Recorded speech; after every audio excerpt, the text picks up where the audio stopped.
उत्तर प्रदेश के विधानसभा के बजट सत्र में जहां एक और सदन में समाजवादी पार्टी की योजना महाकुंभ पर योगी सरकार को घेरने की थी और इसके लिए सपा प्रमुख अखिलेश यादव ने अपने विधायकों को खूब तैयार भी किया था, मगर बजट सत्र में होने वाले हंगामे का पूर्वानुमान लगाकर पहले से ही सपा के हर दाव को नाकाम करने के लिए खुद सीएम योगी आदित्यनाथ के साथ साथ उनके सभी मंत्री पूरी तत्परता के साथ हर मोर्चे पर उल्टा ही समाजवादी पार्टी को घेरने की योजना बना चुके थे, जिसका दृश्य भी पूरी तरीके से विधानसभा में देखने को मिला।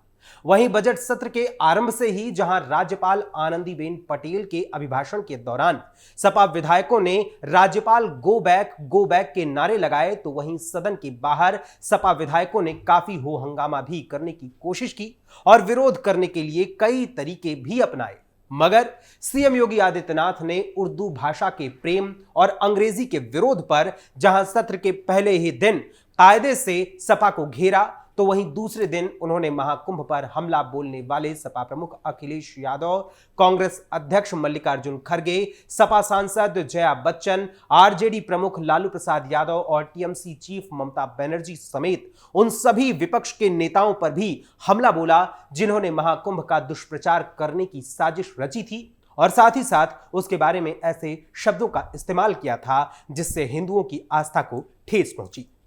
आखिर कैसे महाकुंभ पर सीएम योगी ने विपक्ष को घेरा और क्या है यूपी विधानसभा के बजट सत्र का पूरा माजरा, आपको बताएंगे विस्तार से हमारी आज की इस स्पेशल स्टोरी में। नमस्कार, कैपिटल टीवी देख रहे हैं आप और मैं हूं आपके साथ अखिलेश पांडे।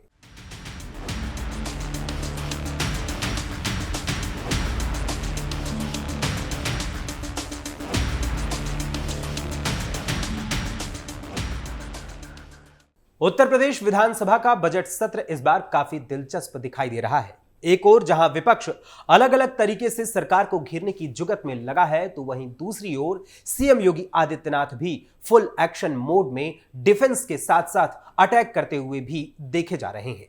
वित्त मंत्री सुरेश खन्ना ने यूपी विधानसभा का बजट पेश कर दिया, जिसमें योगी सरकार ने महिलाओं के साथ साथ युवाओं के बड़े स्तर पर यानी इन युवाओं को साधने की कोशिश की है और युवाओं को पूरी तरीके से साधने के लिए उन्हीं पर फोकस्ड रखते हुए इस बार के बजट को पेश किया। लेकिन इस बजट सत्र के आरंभ से ही जहां समाजवादी पार्टी बवाल करने के मूड में बैठी थी, तो वहीं बजट पेश होने से पहले सपा प्रमुख अखिलेश यादव ने सोशल मीडिया प्लेटफॉर्म एक्स पर एक ट्वीट कर सरकार को घेरा था। उन्होंने ट्वीट कर लिखा था, आशा है उत्तर प्रदेश के बजट में सौहार्द, सद्भावना और सदाचार के लिए भी कुछ आवंटन जरूर होगा, यही हर विकास की नींव होते हैं। एक और जहां सपा प्रमुख अखिलेश यादव ने अपना ये ट्वीट किया, तो वहीं मेरठ के सरधना से सपा विधायक अतुल प्रधान बजट सत्र के पहले दिन से ही अपना विरोध दिखाते हुए अलग अलग रूपों में नजर आ रहे हैं। 18 फरवरी को बजट सत्र के पहले दिन जो मुद्दा केंद्र सरकार के अधिकार के अधीन आता है, उसे लेकर यूपी विधानसभा में वो पहुंचे हुए थे, जहां उनकी टी शर्ट पर यानी अतुल प्रधान की टी शर्ट पर लिखा हुआ था कि भारतीयों का अपमान नहीं सहेगा हिंदुस्तान। तो वहीं इसके साथ ही खुद को बेड़ियों में जकड़कर वो विधानसभा पहुंचे और इससे जुड़ी तस्वीरों को भी साझा करते हुए अतुल प्रधान ने एक्स पर अपना ट्वीट लिखा।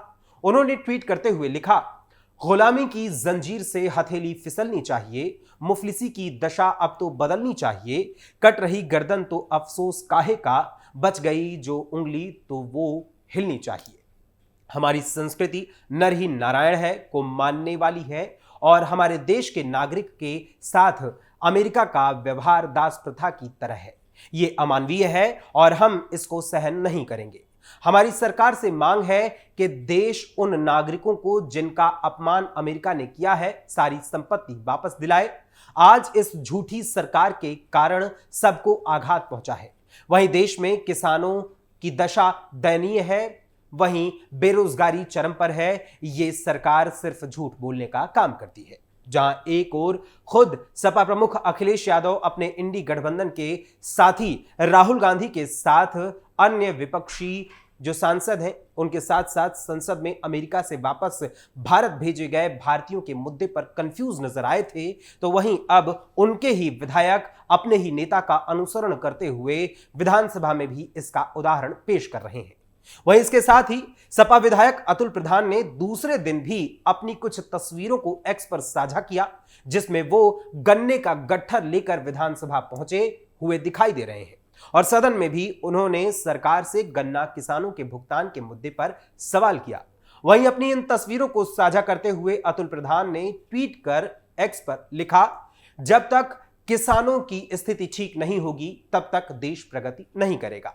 चौधरी चरण सिंह जी, किसानों की तरक्की में भाजपा सबसे बड़ी बाधक है और किसानों से जो भी वादे किए थे एक भी पूरा नहीं किया गया।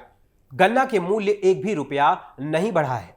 हमारी इस सरकार से मांग है कि जल्द से जल्द किसानों के हित में 500 रुपए मूल्य घोषित करें। वैसे आपको याद दिला दूं कि ये वही सपा विधायक अतुल प्रधान हैं जिन्हें विधानसभा के शीतकालीन सत्र के दौरान अभद्रता करने के नाते पूरे सत्र से निष्कासित कर दिया गया था। लेकिन सपा विधायक अतुल प्रधान के साथ साथ महाकुंभ के मुद्दे पर भी सवाल खड़े करने वाले विपक्ष को सीएम योगी आदित्यनाथ ने इस बार के विधानसभा के बजट सत्र में जमकर धोया है। सपा पर जमकर बरसे सीएम योगी। उत्तर प्रदेश के बजट सत्र के दूसरे दिन सीएम योगी आदित्यनाथ ने महाकुंभ को लेकर बड़ी बड़ी बातें कही और साथ ही विपक्ष पर करारा प्रहार भी किया।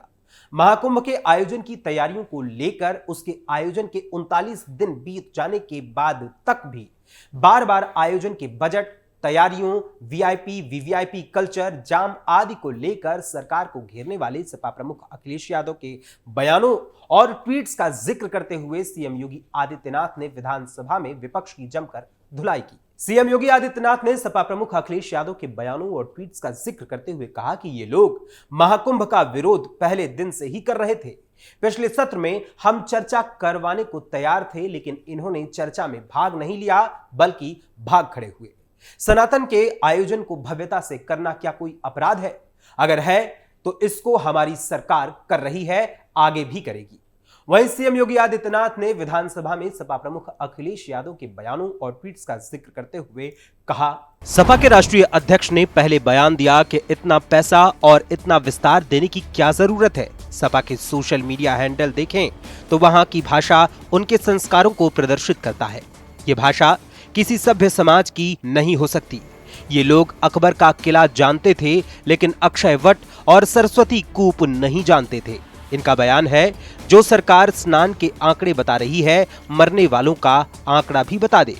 इनके सहयोगी लालू प्रसाद यादव को महाकुंभ फालतू दिखाई देता है। इनके एक सहयोगी आकर कहती हैं, महाकुंभ मृत्यु कुंभ है। इनकी एक नेत्री जया बच्चन का बयान, शवों को गंगा में बहा दिया गया, इससे पानी प्रदूषित हो गया है। ये बयान सपा के सहयोगी आरजेडी, टीएमसी और अन्य लोगों के हैं। इसके साथ ही मुख्यमंत्री योगी आदित्यनाथ ने महाकुंभ के दुष्प्रचार में लगे लोगों और विपक्ष, खासकर समाजवादी पार्टी, कांग्रेस, आरजेडी और टीएमसी को करारा जवाब देते हुए क्या कुछ कहा, आप जरा वो भी सुन लीजिए।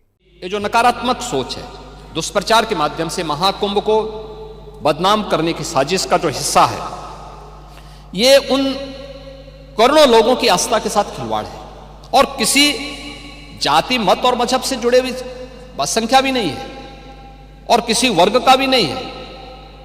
इसमें गांव में एक सामान्य नागरिक भी आ रहा है, देश का बड़ा उद्योगपति भी आ रहा है, देश की महामहिम राष्ट्रपति भी आए, महामहिम उपराष्ट्रपति भी आए, माननीय प्रधानमंत्री जी भी आए, केंद्रीय मंत्रीगण आए हैं, स्पीकर साहब आए हैं लोकसभा के। हर यानी देश और दुनिया की हर सेलिब्रिटी वहां प्रयागराज आ रही है। उच्चतम न्यायालय के माननीय न्यायाधीश हो या हाईकोर्ट, तमाम उच्च न्यायालयों के माननीय न्यायाधीशों की संख्या, समाज का हर तबका प्रयागराज के लिए उमड़ रहा है। हर व्यक्ति आ रहा है। और क्या प्रचार करना बुरा था क्या? क्या हमें उत्तर प्रदेश की किसी उपलब्धि को, उत्तर प्रदेश की किसी आयोजन को देश और दुनिया के सामने नहीं ले जाना है क्या? आपने प्रत्येक स्नान के समय वहां देखा होगा किस प्रकार की स्थितियां थी। श्रद्धालु हो या फिर पर्यटक हो, देसी हो या विदेशी पर्यटक हो, जो एक बार कुंभ में डुबकी लगाया और भूरी भूरी प्रशंसा किया, व्यवस्था की प्रशंसा किया, जल की प्रशंसा किया, आयोजन की प्रशंसा किया, एकात्मता की प्रशंसा किया। कौन भेदभाव हुआ है? कौन तुष्टीकरण हुआ है? कौन सा तुष्टीकरण है? कौन सा तुष्टीकरण इसमें है? ये तुष्टीकरण नहीं, ये 56 करोड़ लोगों के आने का संतुष्टीकरण है, भारत की संतुष्टीकरण है, दुनिया का संतुष्टीकरण है। ये बातें इस बात को एहसास कराती हैं कि भारत की ताकत का एहसास दुनिया कर रही है और उत्तर प्रदेश की ताकत का एहसास पूरा भारत कर रहा है कि हां, उत्तर प्रदेश इतने बड़े आयोजन को कर सकता है। इस आयोजन के साथ जुड़ने का सौभाग्य उत्तर प्रदेश वासियों को प्राप्त हो रहा है और उत्तर प्रदेश में भी केवल प्रयागराज इस आयोजन को कर सकता है। यह सौभाग्य उत्तर प्रदेश के अंदर प्राप्त हुआ है। वहीं इसके साथ ही सीएम योगी आदित्यनाथ ने अखिलेश यादव के महाकुंभ स्नान करने पर चुटकी लेते हुए कहा कि महाकुंभ में भतीजा तो चला गया, नहा आया, लेकिन चच्चू फिर नहीं जा पाए। और इसके साथ ही नेता प्रतिपक्ष माता प्रसाद पांडे को संबोधित करते हुए सीएम योगी ने कहा कि पांडे जी, आप लेके जाइए चच्चू को, 2013 में नहीं गए तो क्या हुआ, 2025 में जाइए। इसके साथ ही सीएम योगी आदित्यनाथ ने आगे कहा, सनातन धर्म के आयोजन में कोई भूखा नहीं रहा, महाकुंभ में जो आया वो भूखा नहीं गया। प्रयागराज, काशी, अयोध्या ने अतिथि देवो भव का प्रमाण प्रस्तुत किया। जो लोग इस पर दुष्प्रचार कर रहे हैं वो जनता देख रही है। जनता जनार्दन तमाम दुष्प्रचार के बाद मान नहीं रही है। आप दूसरों को उपदेश दे रहे हैं, खुद चुपके से स्नान करके चले आ रहे हैं। भतीजे तो चले गए, चाचू को छोड़ गए। जहां समाजवादी पार्टी पिछली बार की तरह इस बार के बजट सत्र में भी हो हंगामा करते हुए सरकार को घेरने की फिराक में लगी थी और इस बार के बजट सत्र को भी बीच में ही खंडित करना चाहती थी, उसके सारे दांव उसी के ऊपर उल्टे पड़ गए हैं। वहीं सीएम योगी आदित्यनाथ ने इस बार के बजट सत्र में केवल 2 दिनों में ही विपक्ष को चारों खाने चित्त कर दिए हैं। लेकिन फिर भी विपक्ष अपने बयानों को लेकर अब भी इसी कोशिश में लगा है कि किसी भी तरह से सरकार को घेरा जा सके, मगर उसकी हर कोशिश नाकाम होती जा रही है। अब देखना होगा कि यूपी का बजट पेश होने के बाद उस पर विपक्ष के आने वाले सवालों और सत्ता पक्ष के जवाबों की जो चर्चा होगी वो कैसी होगी। फिलहाल अभी के लिए इस स्पेशल स्टोरी में बस इतना ही। फिर मुलाकात होगी किसी और खबर, किसी और मुद्दे, किसी और विषय के साथ। तब तक के लिए मुझे अनुमति दीजिए। धन्यवाद, नमस्कार।